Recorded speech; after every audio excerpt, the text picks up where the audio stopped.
I didn't expect a funeral chapter to reveal the bride of Christ. You'd think Genesis 23 is just about a funeral.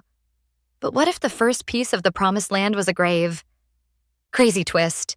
That grave wasn't just about Sarah, it was about Christ and his bride, the church. Sarah died in Hebron and Abraham mourned her. Then he negotiated with the Hittites to buy a cave at Machpelah, refusing to take it as a gift. He paid full price.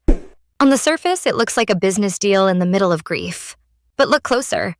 This was Abraham's first permanent claim in the Promised Land. The land wasn't conquered yet, the promise wasn't fulfilled yet. But by buying that field, Abraham anchored his hope in God's covenant. Paul later said, "If we have been united with him in a death like his, we will certainly also be united with him in a resurrection like his." Romans 6, verses 5. Abraham wasn't just burying Sarah. He was sowing a seed of resurrection that pointed to Christ and the church. That cave at Machpelah became the family tomb. Abraham was buried there, Isaac and Rebekah, Jacob and Leah. It turned into the anchor point of promise. For the bride of Christ, the church, this points straight to our identity.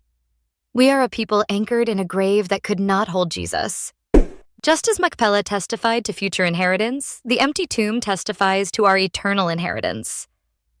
The church is not built on shifting ground, but on the rock of resurrection. What looked like loss was really a down payment on the promise. And notice Abraham's refusal to accept the cave for free. He insisted on paying. Why?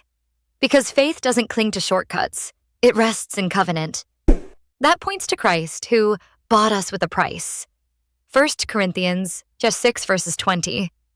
The church is the bride that was purchased, not borrowed. Just as Abraham's payment secured the field, Christ's blood secured the bride forever. Nothing about her redemption is cheap. So Genesis 23 isn't just about grief. It's about glory hidden in a grave. The bride of Christ, the church, was foreshadowed in that cave. A people bought with a price, anchored in resurrection hope, waiting for the full inheritance.